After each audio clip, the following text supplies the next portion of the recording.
এই সময়ে এই সাহাবী যায়েদ ইবনে হারেসা রাদিয়াল্লাহু আনহু নিজের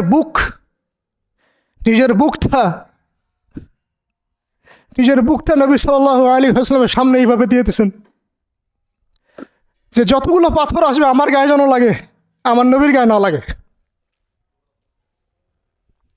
বুক যখন থেতলায় গেছে তখন পিঠ দিয়ে দিয়েছেন, ইয়া রাসূলুল্লাহ আপনার গায়ে একটা পাথর যেন না লাগে, আমার পিঠে লাগুক। এই সময়টা চিন্তা করেন, সাহাবীর কথা চিন্তা করেন,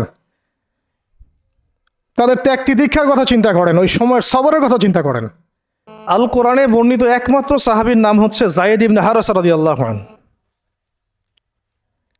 আমাদের এখানে যে ইয়াং ছেলেরা বসে আছেন সবার জন্যে যায়েদ বিন হারেসা রাদিয়াল্লাহু আনহু মহব্বত, ত্যাগ, ভালোবাসা, জীবন উৎসর্গের এবং জীবনের লক্ষ্য খুঁজে পাওয়ার একটা মূর্ত প্রতীক হতে পারে। একটু মনোযোগের সাথে অংশটা শুনেন, এটা শেষ অংশ। একমাত্র সাহাবী আল কোরআনে বর্ণিত যার নাম আল কোরআনে এসেছে তিনি হচ্ছেন যায়েদ বিন হারেসা রাদিয়াল্লাহু আনহু। তার বাবার নাম হারেসা। ঘটনা এমন ছিল যে ছোটবেলায় তার মা তাকে নিয়ে এক জায়গায় যাচ্ছিলেন, তো আগে তো ওই যে ডাকাতি হতো, জলদস্যুর আক্রমণ করতো না, এরকম তাঁবুর মধ্যে আক্রমণ হয়েছে এবং তার মায়ের কাছ থেকে সন্তানকে কেড়ে নিয়ে চলে গেছে। মায়ের জন্য কত কষ্টকর এটা, সন্তানের মহব্বত, এটা তো বাবা মারাই বুঝবে সন্তানের প্রতি মহব্বত কাকে বলে, সন্তানকে ছেড়ে থাকার কষ্ট, এটা যারা বাবা মা হয়েছেন তারাই তো বুঝবে। তো এদিকে বাবা মা পাগল প্রায়, সন্তানকে খুঁজে পাওয়া যাচ্ছে না, আর দস্যুরা তাকে নিয়ে ওকাস বাজারে বিক্রি করে দিয়েছে। কোন বাজারে? ওকাস। এটা ছিল মক্কায় একটা বাজার, ওখানে মেলা হতো, ওকাস, ওখানে বিক্রি করে দিয়েছে। তো ঘটনাক্রমে তখন তার বয়স মাত্র কত হবে, 8 থেকে 10 বছর। ঘটনাক্রমে তাকে খরিদ করেছেন খাদিজা রাদিয়াল্লাহু আনহা। খাদিজা রাদিয়াল্লাহু আনহার আত্মীয়, খাদিজা রাদিয়াল্লাহু আনহার আত্মীয়। তখন কিন্তু নবী সাল্লাল্লাহু আলাইহি ওয়াসাল্লাম নবুয়ত পান নাই, মানে ওহী আসেনি এখনো, বিয়েও হয়নি এখনো। খাদিজা রাদিয়াল্লাহু আনহার সাথে এখনো বিয়ে হয় নাই। তো তার আত্মীয় তাকে কিনে নিয়ে আসছেন, এনে খাদিজা রাদিয়াল্লাহু আনহার খেদমতে দিয়ে দিয়েছেন। খাদিজা রাদিয়াল্লাহু আনহার সাথে যখন নবী সাল্লাল্লাহু আলাইহি ওয়াসাল্লাম বিয়ে হলো তখন তো তার বয়স 40, আর আমাদের নবী সাল্লাল্লাহু আলাইহি ওয়াসাল্লামের বয়স 25। এটা বাংলাদেশে হইলে বাংলাদেশের মানুষ মেনে নিত না, তালাক করাই ছাড়ত অনলাইনের মাধ্যমে। কথা বুঝতে পারছেন? যদিও দুজন সুখী, যদিও ধরেন দুজন সুখী একে অপরকে পেয়ে, এখন যদি আমাদের এখানে কোনো ভাই 40 বছর বয়সের কোনো মেয়েকে বিয়ে করে যার নিজের বয়স হচ্ছে 20 বা 25, তো সমাজই ওকে তালাক দেওয়া ছাড়বে, যদিও সে ওই মেয়ের সাথে সুখী। হ্যাঁ, মানে বিয়ে কেন্দ্রিক যত জাহালাত এগুলোই দূর হয় নাই সমাজ থেকে এখনো। রাসূল সাল্লাল্লাহু আলাইহি ওয়াসাল্লামের সাথে বিয়ে হলো, বিয়ে হওয়ার পরে এমন হয় না যে আপনি কাউকে বিয়ে করেছেন এবং তাকে খুব পছন্দ হয়েছে, দুজনকে বেশ সন্তুষ্ট আর কি, তেমন আপনি চান না তাকে কিছু হাদিয়া দিতে, হাদিয়া তোহফা দিতে মন চাবে না? হাদিয়া দিয়ে কি আবার কেউ ফেরত নেয়? তো হাদিয়া তোহফা দিতে তো মন চাবে। তো খাদিজা রাদিয়াল্লাহু আনহা হাদিয়া দিচ্ছেন নবী সাল্লাল্লাহু আলাইহি ওয়াসাল্লামকে যে হে মুহাম্মদ, আমার খুব প্রিয় একজন দাস আছে, আমার খুব প্রিয় একজন দাস আছে, এবং তার চেহারা দেখেই আমি বুঝতে পারি যে সে খুব বুদ্ধিমান এবং সে খুব সৎ। চেহারা দেখলে বোঝা যায় না মানুষের? চেহারা কিন্তু কথা বলে, চেহারাও কথা বলে, তবে দেখার চোখ থাকতে হবে, দেখার মতো চোখ থাকতে হবে। গুনাহের চোখ দিয়ে তো কারো চেহারা পড়ার সুযোগই নাই। যেমন আনাস রাদিয়াল্লাহু আনহু, তার জন্য নবী সাল্লাল্লাহু আলাইহি ওয়াসাল্লাম দোয়া করে দিয়েছিলেন না? তার মা দেখেই চিনে ফেলছেন যে হ্যাঁ উনি শেষ নবী, এই চেহারা কোনো মিথ্যাবাদীর চেহারা না, এরকম করে কথা বলা হচ্ছে। ইয়া রাসূলুল্লাহ আমার ছেলের জন্য দোয়া করে দেন। আব্দুল্লাহ বিন সালাম রাদিয়াল্লাহু আনহু ইহুদি ছিলেন, যখন নবীজি মদিনায় গিয়েছেন তার চেহারা দেখেই তিনি বুঝে ফেলছেন যে তিনি শেষ নবী। এই চেহারা কোনো মিথ্যাবাদীর চেহারা হতে পারে না। তো ওই চোখ থাকতে হবে এবং ওই কলব থাকতে হবে পড়ার জন্যে। তো খাদিজা রাদিয়াল্লাহু আনহা হাদিয়া দিয়েছেন যে আমার খুব প্রিয় একজন দাস আছে জায়েদ। তো নবী সাল্লাল্লাহু আলাইহি ওয়াসাল্লাম এটাকে গ্রহণ করেছেন। হাদিয়া গ্রহণ করে তিনি দেখেন জায়েদ বিন হারিসা রাদিয়াল্লাহু আনহুর তাকদীরটা কেমন হলো। স্থলদস্যুদের হাত থেকে ওকাস বাজার থেকে চলে আসলো কোথায়? খাদিজা রাদিয়াল্লাহু আনহার বাসা, সেখান থেকে নবী সাল্লাল্লাহু আলাইহি ওয়াসাল্লামের সোহবতে। চিন্তা করা যায়? এই তাকদীর তো ইউসুফ আলাইহিস সালামের চেয়েও কম সৌভাগ্যের না। ইউসুফ আলাইহিস সালামের কি হয়েছে? ভাইয়ের ষড়যন্ত্র, সেখান থেকে কূপ থেকে রাজপ্রাসাদ, সেখান থেকে জেল থেকে আবার রাজপ্রাসাদ। তারপরে তো পুরো মিশরের বড় একটা অংশের রাজনৈতিক দায়িত্ব, এবং সেখান থেকেই বনু ইসরাইল পরে আবার মিশরে আসলো। অন্য একদিন আলোচনা করবো ইনশাআল্লাহ। তো এখানে জায়েদ ইবনে হারিসা রাদিয়াল্লাহু আনহার তাকদীর কেমন? অনন্য সাধারণ, এত এত চমৎকার যে এটা তো ঈর্ষণীয়। আলী রাদিয়াল্লাহু আনহু ছাড়া এমন তাকদীর তো মনে হয় আর কেউ পান নাই, যে নবী সাল্লাল্লাহু আলাইহি ওয়াসাল্লামের ঘরের মধ্যে তিনি সবসময় তার সাথে তার খেদমত করছেন। শুধু তাই না, নবী সাল্লাল্লাহু আলাইহি ওয়াসাল্লাম তাকে নিজের পুত্র বানিয়ে নিলেন। জায়েদ আমার পুত্র, জায়েদ আমার ছেলে। দাস রাখলেন না। যখন তিনি জায়েদ বিন হারিসা রাদিয়াল্লাহু আনহুকে পেলেন, তো সবার সামনে এলান করে দিলেন যে সে আমার দাস না, ও আমার ছেলে, জায়েদ আমার ছেলে। নবী সাল্লাল্লাহু আলাইহি ওয়াসাল্লাম বলছেন জায়েদ আমার ছেলে, বলছেন যে আমি তাকে ভালোবাসি, ও আমাকে ভালোবাসে। অথবা একটাকে এভাবে আসছে যে আমি তার উত্তরাধিকারী, সে আমার উত্তরাধিকারী। জায়েদ বিন হারিসা রাদিয়াল্লাহু আনহুর লকব ছিল হিব্বু রাসূলিল্লাহ, রাসূল সাল্লাল্লাহু আলাইহি ওয়াসাল্লামের প্রিয় ভাজন। আর জায়েদ বিন হারিসা রাদিয়াল্লাহু আনহুর ছেলের নাম ওসামা বিন জায়েদ। জায়েদ বিন হারিসা রাদিয়াল্লাহু আনহুকে একবার তিনি একটা সেনাবাহিনীর কাফেলার দায়িত্ব দিয়েছিলেন। কিছু সাহাবী একটু আপত্তি করেছিলেন, বয়স কম, আরও যোগ্য সাহাবী আছে। আবার ঠিক ওসামা বিন জায়েদ রাদিয়াল্লাহু আনহুকে যখন নবী সাল্লাল্লাহু আলাইহি ওয়াসাল্লাম শেষে একদম ইন্তেকালের কয়েকদিন আগে জুরফে একটা সেনাবাহিনীর দায়িত্ব দিয়ে পাঠিয়েছিলেন, তখনও কেউ আপত্তি তুলেছিল যে ওসামার বয়স কম, 19 বছর 20 বছর বয়স, আরও বড় বড় যোগ্য সাহাবী আছে। তখন নবী সাল্লাল্লাহু আলাইহি ওয়াসাল্লাম বলেছিলেন যে ইতিপূর্বে তোমরা জায়েদের ব্যাপারেও আপত্তি তুলেছিলে, আর আজকে তোমরা ওসামার ব্যাপারেও আপত্তি তুলছো। তোমরা জেনে রাখো, তার বাবা এবং সে, মানে জায়েদ বিন হারিসা এবং ওসামা বিন জায়েদ, এই দুজনকে আমি ভালোবাসি। এই দুজন আমার প্রিয় ভাজন। তো জায়েদ ইবনে হারিসা রাদিয়াল্লাহু আনহু এখানে বড় হতে লাগলেন। এক পর্যায়ে তো ওহী আসলো, ইসলাম কবুল করলেন। ইসলাম কবুল করার আগে একটা ঘটনা ছিল, ওইটা ভুলে গেছিলাম, দেরি হচ্ছে কি? আচ্ছা, ইসলাম কবুল করার আগে একবার তার বাবা মা তার খোঁজ পেয়েছিলেন। হজ করতে আসছেন কিছু মানুষ মক্কায়, তখন হজমরা ছিল বিকৃত, এসে দেখছে যে এই তো জায়েদ। তো ফিরে গিয়ে তার বাবাকে খবর দিছে, জায়েদকে দেখলাম মক্কায়। তো তার বাবা আসছেন হারিসা, ঠিক আছে, এসে চিনতে পারছেন আমার ছেলে। তো মুহাম্মদ সাল্লাল্লাহু আলাইহি ওয়াসাল্লামকে বলেছেন যে আমার ছেলেকে আমি কিছু মুক্তিপণের বিনিময়ে নিয়ে যেতে চাই। তো নবী সাল্লাল্লাহু আলাইহি ওয়াসাল্লাম বলেছেন ঠিক আছে, মুক্তিপণ লাগবে না, আমি আপনাদেরকে আরও সহজ একটা অপশন দিচ্ছি। আপনার ছেলেকে ডাকি, সে যদি আপনাদের সাথে যেতে চায় তাহলে কোনো টাকা পয়সা লাগবে না, এমনি নিয়ে যাবেন। যদি যেতে না চায় তাহলে আমার কিছু করার নেই। তখন তার বাবার সামনে তার ছেলেকে আনা হলো, বলা হলো যে ওনাদেরকে চিনতে পারো? হ্যাঁ, উনি আমার বাবা হারিসা, উনি আমার চাচা, উনি আমার মামা, এভাবে বলছেন। তো তার বাবা বলছেন যে আমার সাথে চলো বাসায়। সরাসরি বাবাকে বলে দিলেন যে আমি আপনার সাথে যেতে পারবো না, আমি মুহাম্মদ সাল্লাল্লাহু আলাইহি ওয়াসাল্লামের সাথে থাকতে চাই। তো বাবা বলছে এ কেমন কথা?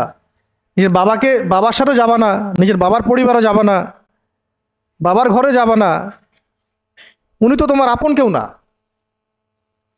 যায়েদ ইবনে হারসা রাদিয়াল্লাহু আনহু বলছেন যে আমি তার মধ্যে এমন কিছু দেখেছি যে আপনারা কেউ দেখতে পারবেন না। এটা সম্পর্ক, মহব্বত, এগুলোকে সম্পর্ক বলে, মহব্বত বলে। অথচ কেউ কাউকে চিনে না, মানে কেউ কারোর সাথে কারো রক্তের সম্পর্ক নাই। আর নবী সাল্লাল্লাহু আলাইহি ওয়াসাল্লাম তাকে বললেন তখন যে জায়েদকে আমি মুক্ত করে দিয়েছি। জায়েদ আমার দাস না, জায়েদ আমার ছেলে, জায়েদ আমার ছেলে, আমি তার উত্তরাধিকারী, সে আমার উত্তরাধিকারী, আমি তাকে ভালোবাসি। তার উপাধি হয়ে গেল হিব্বু রসুলিল্লাহ, রসুলের প্রিয় ভাজন। সবাই তাকে এই নামে ডাকা শুরু করলো, রাসূলের প্রিয় ভাজন, রাসূল তাকে ভালোবাসে, রাসূল তাকে ভালোবাসে, রাসূল তাকে ভালোবাসেন। আর আমি বলছি রাসূল কে? সাল্লাল্লাহু আলাইহি সাল্লাম, যাকে আল্লাহ ভালোবাসেন। রাসূল কে? যাকে আল্লাহ ভালোবাসেন। তো এখন যখন নবুয়ত প্রাপ্ত হলেন, তখন আপনারা তো সবাই জানেন যে প্রথম 13 বছর মক্কায় কাটানো হয়েছে। এই প্রথম 13 বছরে যে কি পরিমাণ নির্যাতন সহ্য করতে হয়েছে, এটা ভাষায় প্রকাশ করার কোনো কিতাব পাওয়া যাবে না। আর এটা লেখার মতো কোনো কলম নাই, কোনো হাত নাই। ওইগুলো নিয়ে আমরা ইনশাল্লাহ পরে কথা বলবো। আজকে শুধু একটা দুইটা জায়গা বলতেছি। একটা সফর ছিল তায়েফের সফর। কিসের সফর? এই যে হুট করে শুনলেন তায়েফের সফর, তায়েফের সফরের আগে 10 বছর আছে। এই 10 বছরে এত নির্মম নির্যাতন সহ্য করতে হয়েছে, যেটা তায়েফ পর্যন্ত যেতে রাসূল সাল্লাল্লাহু আলাইহি ওয়াসাল্লামকে বাধ্য করেছে। মক্কার অবস্থা কোন ঠাসা, মানে অত্যাচার হতে হতে হতে হতে এমন একটা অবস্থা, সাহাবীদেরকে চোখের সামনে শহীদ করা হচ্ছে। বেলাল রাদিয়াল্লাহু আনহুকে এইভাবে নির্যাতন করা হচ্ছে, সুমাইয়া রাদিয়াল্লাহু আনহাকে মেরে ফেলা হলো, শহীদ করা হলো। গরিব সাহাবীদেরকে নির্যাতনের স্টিম রোলার চালা দেওয়া হচ্ছে। এক পর্যায়ে বাধ্য হয়ে অনেক সাহাবী আবিসিনিয়াতে চলে গেলেন, ইথিওপিয়ায়। আবার 3 বছর নবী সাল্লাল্লাহু আলাইহি ওয়াসাল্লাম এবং বনু হাশেমকে বয়কট করা হলো, মনে আছে? একদম বয়কট করা হলো 3 বছর। গাছের ছাল পাতা খেয়ে সাহাবীরা থাকা শুরু করলেন। চতুর্দিক থেকে রাস্তা বন্ধ, সামাজিক নির্যাতন, রাজনৈতিক নির্যাতন, গালিগালাজ, আপনজনদের মানে গীবত, তহমত, একেবারে পাথর নিক্ষিপ্ত চলতেছেই চতুর্দিক থেকে। আবু লাহাব, আবু জেহেল, আবু সুফিয়ান সবাই উঠে পড়ে লাগছে, পুরো সমাজ বিরুদ্ধে চলে গেছে। এরকম হালত বোঝার জন্যও ওইরকম সিচুয়েশন ফেস করা দরকার। এটা পড়ি আমরা তো এগুলো পড়ি, এগুলো তো আমরা বুঝি না, উপলব্ধি করতে পারি না, কারণ আমরা এই ফেজগুলো দিয়ে যাই নাই। যারা টুকটাক গিয়েছেন তারা কিছুটা আঁচ করতে পারেন। এরকম একটা অবস্থায় যখন চতুর্দিক থেকে রাস্তাটা বন্ধ মনে হচ্ছে, তখন নবী সাল্লাল্লাহু আলাইহি ওয়াসাল্লাম তায়েফে গিয়েছিলেন, তায়েফের 3টা বড় বড় গোত্রকে দাওয়াত দিতে। উদ্দেশ্য হচ্ছে তায়েফবাসী যদি ইসলাম কবুল করতো, তাহলে মক্কার এই কোরাইশদের বিরুদ্ধে একটা বড় সাপোর্ট পাওয়া যেত। ঠিক আছে? এটা কিন্তু একটা হিজরতও, এটাও কিন্তু একটা হিজরত। এর আগে একটা হিজরত হয়েছে আবিসিনিয়াতে, তায়েফেও। এটাতে ওই সাফল্যটা আসে নাই, তায়েফবাসী ইসলাম কবুল করে নাই। পরবর্তীতে আল্লাহ পাক মদিনাবাসীকে কবুল করেছেন। ওগুলো আমরা পরে আস্তে আস্তে আলোচনা আনবো ইনশাল্লাহ। আজকে শুধু এতটুকু বলছি তায়েফের কথাটা।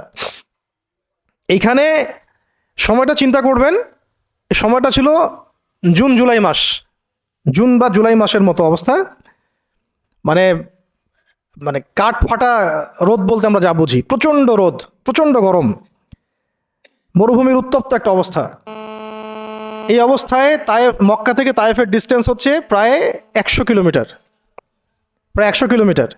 যারা তায়েফে গিয়েছেন তারা হয়তো জানবেন, এটা পাহাড়, মানে মাটির নিচ থেকে তায়েফ শহরটা দেখা যায়। এই যে পাহাড়ের গা বেয়ে যে উঠতে হয়, এখন তো গাড়ি আসছে, গাড়ির যুগ, এই গাড়ি দিয়ে উঠতেও এই নিচ থেকে উপর পর্যন্ত 40 কিলোমিটার, মানে পাহাড়ের গা বেয়েই 40 কিলোমিটার রাস্তা এইভাবে সফর করে করে করে করে তায়েফের শহরের উপরে পৌঁছাতে হয়। এই কাজটা নবী সাল্লাল্লাহু আলাইহি ওয়াসাল্লাম তার সময় করেছেন পায়ে হেঁটে, তাও জুন জুলাই মাসের মতো উত্তপ্ত অবস্থায়, গরমের অবস্থায়। এবং এই সফরে নবী সাল্লাল্লাহু আলাইহি ওয়াসাল্লামের সাথে মাত্র একজন সাহাবী ছিলেন। সেই সাহাবীর নাম যায়েদ ইবনে হারেসা রাদিয়াল্লাহু আনহু, আর কেউ না, রাসূলের প্রিয় ভাজন। তাহলে বুঝতে পারছেন কত কত কাছের সম্পর্ক। আর কেউ না, কোনো সাহাবী না, যায়েদ ইবনে হারেসা রাদিয়াল্লাহু। ঠিক যেমন গারে সাওরে কেউ নাই, কোনো সাহাবী নাই, কে আছেন? আবু বকর রাদিয়াল্লাহু আনহু। আয়েশা রাদিয়াল্লাহু আনহা বলতেন মাঝে মাঝে যে যদি রাসূল সাল্লাল্লাহু আলাইহি ওয়াসাল্লাম জীবিত থাকতেন তাহলে যায়েদ ইবনে হারেসা রাদিয়াল্লাহু আনহুকে মনে হয় তিনি তার পরবর্তী স্থলাভিষিক্ত হিসেবেই ঘোষণা করে দিয়ে যেতেন। এত ভালোবাসতেন তিনি তাকে, মনে হতো যেন যায়েদ বিন হারেসা রাদিয়াল্লাহু আনহুকে তিনি পরবর্তী স্থলাভিষিক্ত করে দিয়ে যাবেন, এত ভালোবাসতেন। যখন যায়েদ ইবনে হারেসা কোনো সফর থেকে ফিরত, আমি, আয়েশা রাদিয়াল্লাহু আনহা বলছেন, আমি রাসূল সাল্লাল্লাহু আলাইহি ওয়াসাল্লামকে এত, মানে কি একটা বলছে গ্রিটিংস বলি না আমরা, অভিবাদন, এত ব্যস্ত হয়ে অস্থির হয়ে আলিঙ্গন করতে দেখি নাই যেমনটা যায়েদ ইবনে হারেসার ক্ষেত্রে তিনি করতেন। বহু সফরে তিনি তাকে পাঠিয়েছেন, সারিয়া অভিযানে। সারিয়া মানে যে সফরগুলোতে আমাদের নবীজি নিজে যান নাই কিন্তু সাহাবীদেরকে পাঠিয়েছেন, কোনো সামরিক অভিযান, এটাকে বলা হয় সারিয়া। আর গাজওয়া হচ্ছে এমন যুদ্ধ যেখানে নবীজি নিজে গিয়েছেন, অ্যাজ এ কমান্ডার উপস্থিত ছিলেন। তো একবার একটা সফর থেকে যায়েদ ইবনে হারেসা রাদিয়াল্লাহু আনহু এসেছেন। আয়েশা রাদিয়াল্লাহু আনহা বলছেন তার গায়ে, আমাদের নবীজির গায়ে সতরটা কোনো রকম ঢাকা ছিল, উপরের পোশাক নাই, মানে গায়ের উপরের পোশাকটা তিনি পরেনি নাই। এই অবস্থাতে তিনি আয়েশা রাদিয়াল্লাহু আনহার ঘরে ছিলেন। ওইখানে এসে যায়েদ ইবনে হারেসা রাদিয়াল্লাহু আনহু নক করেছেন দরজায়।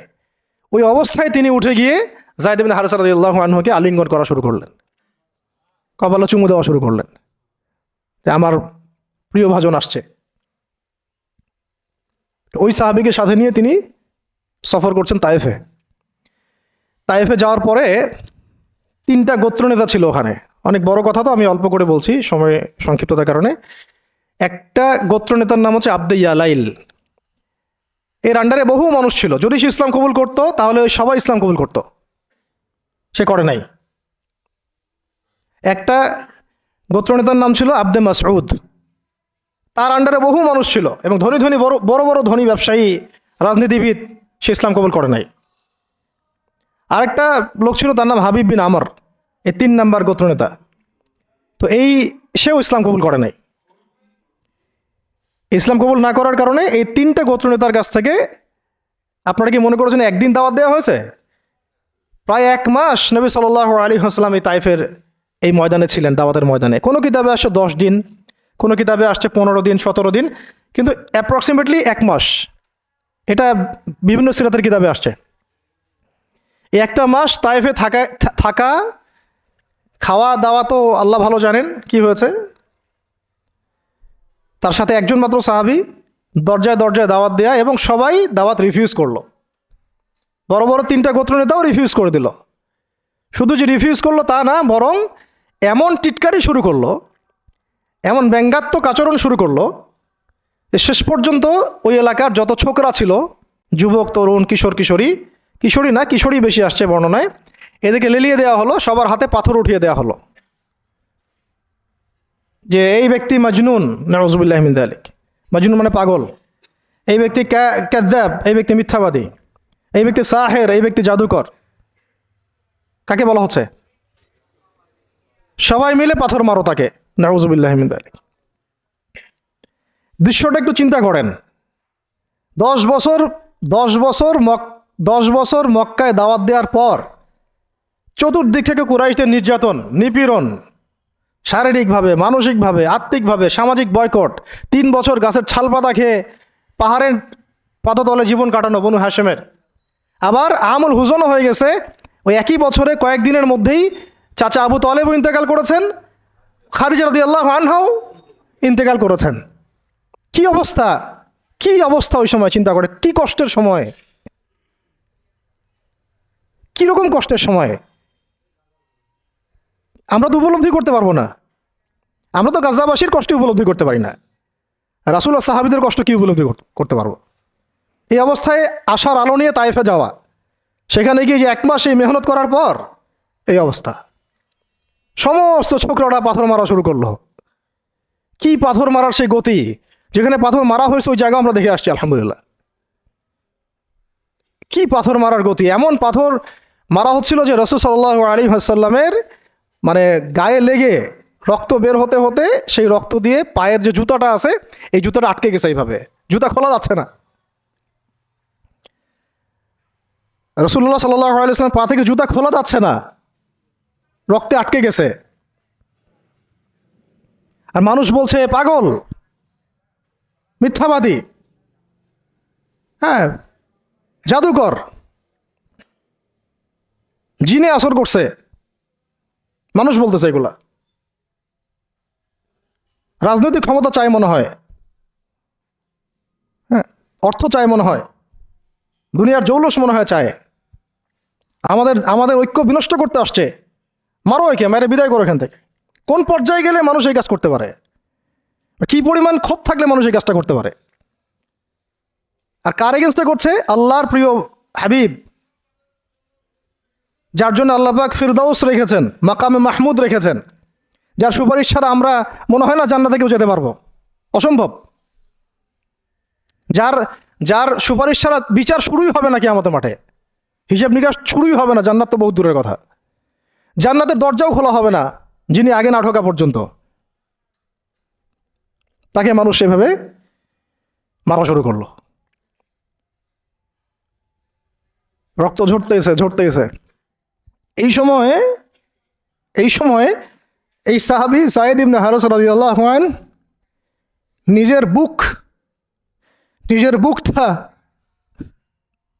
নিজের বুকটা নবী সাল্লাল্লাহু আলাইহি ওয়াসাল্লামের সামনে এইভাবে দিয়েছেন যে যতগুলো পাথর আসবে আমার গায়ে যেন লাগে, আমার নবীর গায়ে না লাগে।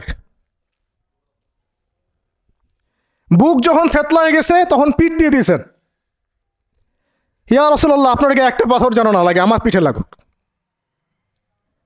এই সময়টা চিন্তা করেন, সাহাবীর কথা চিন্তা করেন, তাদের ত্যাগ তিতিক্ষার কথা চিন্তা করেন, ওই সময়ের সবরের কথা চিন্তা করেন। আর তায়েফবাসী নবী সাল্লাল্লাহু আলাইহি ওয়াসাল্লামের আপনজন ছিল। তায়েফের গোত্রে নবী সাল্লাল্লাহু আলাইহি ওয়াসাল্লামের দুধ পান করানো হয়েছিল। হালিমা সাঈদার গোত্র এটা। দূরের মানুষ আপনাকে যখন ভালো মন্দ বলবে আপনার অতটা কষ্ট হবে না যতটা আপনার কাছের মানুষ আপনাকে ভালো মন্দ বললে কষ্ট হবে। যখন আপনার প্রিয় মানুষেরা আপনাকে পাথর ছুড়বে, এই পাথরের আঘাত সহ্য করা এত সহজ না। কাফেররা, ফাসেকরা, জালেমরা, মুশরিক, মুনাফিকরা পাথর ছুড়বে, সেই পাথর আপনি সৌভাগ্যের সাথে বরণ করতে পারেন, সে রক্তক্ষরণে আপনার কষ্ট হবে না। প্রিয় মানুষদের দেওয়া অপবাদ, মিথ্যাচার, গীবত, তহমত, পাথর আপনাকে এত কষ্ট দিবে, এই কষ্টের লোড আপনি সহ্য করতে পারবেন না। আর যদি আল্লাহ পাক আপনাকে সহ্য করার ক্ষমতা দিয়ে দেন, ইনশাআল্লাহ আপনি এমন ব্যক্তি হবেন যে ব্যক্তির হাতে আল্লাহ রাব্বুল আলামিন ইসলামের ঝান্ডা উঠাই দেবেন ইনশাআল্লাহ। এবং ইনশাআল্লাহ যাকে আল্লাহ রাব্বুল আলামিন পুরো কওমের জন্য কবুল করবেন ইনশাআল্লাহ। এবং পুরো শক্তি আপনার সামনে একদিন না একদিন পরাজয় বরণ করবেই, সময়ের ব্যাপার। যায়েদ বিন হারেসা রাদিয়াল্লাহু আনহু নিজের বুকটা এইভাবে আগলাই দিয়ে রাখছেন, আমার গায়ে লাগুক ইয়া রাসূলুল্লাহ, আপনার গায়ে না লাগে। আজকে আপনি যায়েদ ইবনে হারেসাকে পাবেন কোথায়? কিসের ইসলামী বিপ্লবের কথা বলি আমরা? জামা ইমারা এটা ওইটা, যায়েদ বিন হারেসারাই তো নাই। ওইরকম আখলাকের নেতাও যেমন আমরা পাই না, ওই রকম যায়েদ বিন হারেসাদের মতো আমরা মামুরও তো পাই না।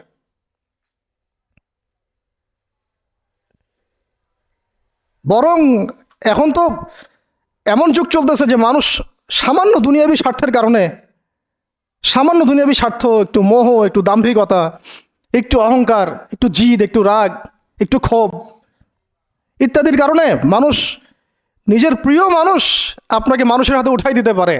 সবাই মিলে তাকে পাথর মারো, আমি তাকায় তাকায় দেখতেছি। সবাই তাকে পাথর মারো, আমি তাকায় তাকায় দেখতেছি। যেন নিজের প্রিয় মানুষকে পাথর মারলে এটা দেখলে আপনার মনে আরো শান্তি আসতেছে। কিভাবে আপনি আপনার প্রিয় মানুষকে হাজারো লক্ষ মানুষের হাতে উঠাই দিতে পারেন, যে মানুষটা তাকে ধর্ষণ করবে, ছিঁড়ে ছিঁড়ে খাবে, পাথর মেরে থ্যাতলা করবে, আবার আপনি তাকে মহব্বতের দাবিও করেন। কিসের মহব্বত? মহব্বত কাকে বলে? মহব্বত তো এইটা যেটা যায়েদ ইবনে হারেসা রাদিয়াল্লাহু আনহু করেছেন। এটা কি মহব্বত না? এইরকম মহব্বতের নিদর্শন কি আমাদের মধ্যে আছে? কাকে মহব্বত বলা হয় আসলে? আপনারা দৃশ্যটা চিন্তা করেন, এগুলো সিরাতের কিতাবে মওজুদ, পড়েন। নিজের বুকটা তিনি আগলায় দিয়ে রাখছেন। ঠিক এরকমই উহুদের মাঠেও নিজের বুক আগলায় দিয়ে রাখছেন তালহা রাদিয়াল্লাহু আনহু। দূর থেকে একটার পর একটা তীর আসতেছে, ওনার গায়ে লাগতেছে। তীরের আঘাত কি চারটাখানি কথা? সাদ বিন আবি ওয়াক্কাস রাদিয়াল্লাহু আনহু পিঠ দিয়ে রাখছেন, ইয়া রাসূলুল্লাহ আপনার গায়ে যেন না লাগে। তোমরা জীবন্ত শহীদ দেখতে চাও? তালহাকে দেখো, 70-এর বেশি আঘাত তার গায়ে ছিল উহুদের দিন। সাদ বিন আবি ওয়াক্কাস রাদিয়াল্লাহু আনহুকে নবীজি বলছেন যে, হে সাদ, তীর ছুঁড়ো, তোমার জন্যে আমার পিতামাতা কুরবান হয়ে যাক। কোন সাহাবীর জন্য নবীজি এমন কথা বলেন নাই যে তোমার জন্য আমার পিতামাতা কুরবান হয়ে যাক। এবং সাহাবীরা বলতেন, ইয়া রাসূলুল্লাহ আপনার জন্য আমার পিতামাতা কুরবান হয়ে যাক। একমাত্র সাহাবী সাদ বিন আবি ওয়াক্কাস রাদিয়াল্লাহু আনহুর জন্য নবী সাল্লাল্লাহু আলাইহি ওয়াসাল্লাম এই কথা বলেছেন। ওই ময়দানে উম্মে ওমারাও ছিলেন, মহিলা সাহাবী, অনবরত তীর ছুঁড়েছেন রাসূলের গায়ে যেন আঘাত না লাগে। ওই ময়দানে হানজালা ছিলেন, ছুটতে ছুটতে আবু সুফিয়ান পর্যন্ত পৌঁছে গিয়েছেন। ওই অবস্থায় তার শাহাদাত হয়ে গেছে, তাকে মারতে পারেন নাই, উল্টা তার গায়ে আঘাত লেগে গেছিল। গাসাসুল মালাইকা, শহীদ হওয়ার পরে দেখা যায় তার দেহটা মাটি থেকে উপরে উঠে আসে আর দেহ থেকে পানি ঝরতেছে। নবীজি জিজ্ঞাসা করা হলো তার এই হালত কেন? নবী সাল্লাল্লাহু আলাইহি ওয়াসাল্লাম বললেন যে গত রাত্রে স্ত্রীর সাথে ছিল সে, জিহাদের ডাক আসছে, ওই বিছানা থেকে চলে আসছে, বেচারা বিছানা থেকে এখানে চলে আসছে। হানজালা রাদিয়াল্লাহু আনহু শহীদ হয়ে গেছে, ফেরেশতারা তাকে গোসল দিচ্ছেন, এই যে পানি দেখা যাচ্ছে। ওই মাঠে সাদ বিন রবি রাদিয়াল্লাহু আনহু ছিলেন, একদম শেষ নিঃশ্বাস যাচ্ছে তার অবস্থা। আমাদের নবীজি বললেন, সাদ বিন রবিকে খুঁজে বের করো, সে আমার প্রিয় ভাজন, তাকে খুঁজে বের করো। খুঁজতে গিয়ে দেখা গেল যে তিনি এইরকম একটা হালত, 60-70টা আঘাতের চিহ্ন নিয়ে প্রায় যান যাচ্ছে অবস্থা। সাহাবী বললেন, হে সাদ, রাসূল সাল্লাল্লাহু আলাইহি ওয়াসাল্লাম তোমাকে সালাম দিয়েছেন। রাসূল তোমাকে সালাম দিয়েছেন আর জিজ্ঞাসা করছেন তুমি কেমন অনুভব করতেছো এখন? সাদ বিন রবি বলছেন, রাসূলের কাছে আমার সালাম পৌঁছে দিও, আর আল্লাহর কসম আমি জান্নাতের ঘ্রাণ পাচ্ছি এখন। এটা বলতে বলতে তার শাহাদাত হয়ে যায়। আর তিনি বলতে বলতে একটা কথা শেষে বলে গিয়েছিলেন যে আমি চলে যাওয়ার পরে, তিনি আনসারদের নেতা ছিলেন, আমি চলে যাওয়ার পর তোমরা থাকা অবস্থায় যদি মুহাম্মদ সাল্লাল্লাহু আলাইহি ওয়াসাল্লামের গায়ে একটা আঁচড়ও লাগে, তোমরা আল্লাহর সামনে কোনো হুজ্জাত দিতে পারবা না। আমি চলে যাওয়ার পরে যদি মুহাম্মদ সাল্লাল্লাহু আলাইহি ওয়াসাল্লামের গায়ে একটা আঁচড়ও লাগে, তোমরা আল্লাহর সামনে কোনো হুজ্জাত দিতে পারবা না। আর আমরাও তো এখন দুনিয়াতে বেঁচে আছি, আমাদের নবী সাল্লাল্লাহু আলাইহি ওয়াসাল্লামের গায়ে কি না লাগতেছে, আমরা কি বা করতে পারতেছি। কত সাহাবী। আর একটা কথা বলতে ভুলে গেছিলাম, যায়েদ বিন হারেসা রাদিয়াল্লাহু আনহু ইসলামের পরে যে ভাই সম্পর্ক করে দেওয়া হয়েছিল, দিনী ভাই, যায়েদ বিন হারেসা রাদিয়াল্লাহু আনহু দিনী ভাই ছিলেন হামজা রাদিয়াল্লাহু আনহু, সাইয়্যিদুশ শুহাদা। তার হালত আমরা দেখেছি উহুদের মাঠে, এমন সিংহ যার সামনে কেউ লড়াই করতে পারে না। আর আল্লাহর যে সিংহদের সামনে কাফেররা পেরে ওঠে না, পিছন থেকে আঘাত করে, তাকেও পিছন থেকে আঘাত করা হয়েছে। বর্ষা বের হয়ে গেছে নাভির নিচ দিয়ে, ওই অবস্থায় মারতে আসছিলেন তিনি, ওয়াহশী তাকে শহীদ করেছিল। নবী সাল্লাল্লাহু আলাইহি ওয়াসাল্লাম তার লাশ দেখে অঝোর নয়নে কেঁদেছেন, কারণ তার বুকটা চিরে ফেলছিল কাফেররা, চিরে কলিজা বের করার চেষ্টা করছিল, পারে নাই। কলিজা বের করে চিবাই খাওয়ার চেষ্টা করছিল। তাহলে কাফেরদের ক্ষোভ চিন্তা করেন, কাফেররা আমাদের ব্যাপারে কি পরিমাণ ক্ষোভ লালন করে, তারা আমাদের ব্যাপারে কি পরিমাণ ক্ষোভ লালন করে, ভিতরে এটা আমরা জানিও না, বুঝিও না। আমরা ওদের সাথে বন্ধুত্ব করতে চাই, ওদেরকে আমাদের নিজেদের আপন মনে করি, ওদের হাতে আমরা আমাদের দিনী ভাইদেরকে উঠাই দিই, বোনদেরকে উঠাই দেই, আপনজনদেরকে উঠাই দেই।